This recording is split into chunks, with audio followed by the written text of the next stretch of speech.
तुम मेरे लिखे में अलग अलग नाम लेकर आती रहोगी। मैं अगर यह अभी नहीं लिखूंगा तो इसके आसपास के लिखे में तुम हमेशा भटकती रहोगी। मुझे इसे लिखकर खत्म करना पड़ेगा। हेलो बुक लवर्स, आज हम बात बुक अंतिमा की करने जा रहे हैं, जिसे मानव कौल के द्वारा लिखा गया है। कहानी में लेखक की कहानी कितनी होती है और पाठक की कितनी, और इन सब के बीच फिर असल कहानी क्या होती है? वो जो हम पढ़ रहे थे या वो जो हमारे पढ़ने में धीरे धीरे हमारे जीवन में पसर रही थी? अंतिमा का होना, इसे पढ़ना और फिर इसके निशान जहां तहां अपने जीवन में अपनी कहानियों में बिखरे हुए पाना, यह एक अनंत का दूसरे अनंत में रिसने जैसा है। अगर इस असीम जाल के एक तार को खींच दिया जाए तो क्या हलचल होगी पूरे कहानी में? और क्या इस हलचल की खबर सभी कहानियों के सभी पात्रों को होगी? क्या पात्र सूंघ लेते हैं जाल में तारों का खींचना कहानी से पहले? फल के बदले पेड़ हमसे क्या मांगते हैं? क्या कुछ ऐसा है जो हम पेड़ को देते हैं जिसे पाकर पेड़ तृप्त होते हैं? ठीक वैसे ही एक कहानी हमसे क्या मांगती है? हमारा जीवन शायद, या हमारा उसे जीना पूरी ईमानदारी से। मैं अंतिमा के साथ होने का सुख महसूस करना चाहता हूँ। इस वक्त अपनी जरूरत है मुझे अंतिमा की, और शायद अंतिमा को मेरी। लेकिन हम हमेशा सुख को ही क्यों चुग लेना चाहते हैं?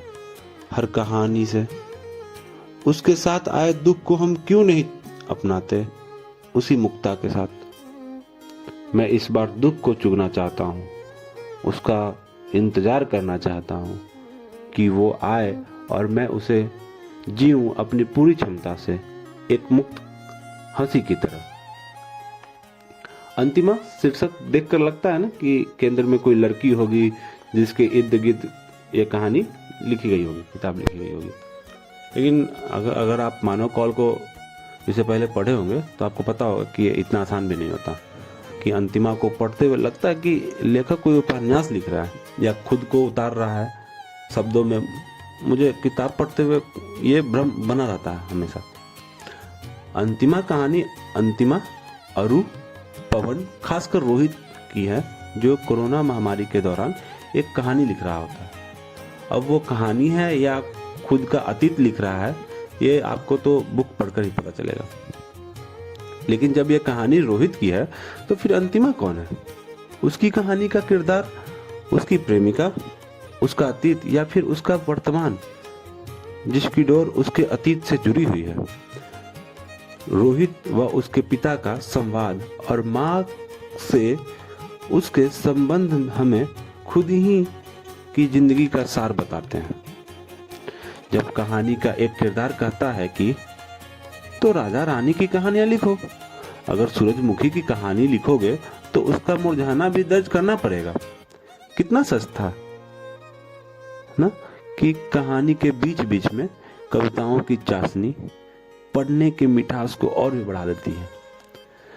मानव कौल को पढ़ना एक अलग ही किस्म का अनुभूति देता है। किताब बहुत अच्छी है।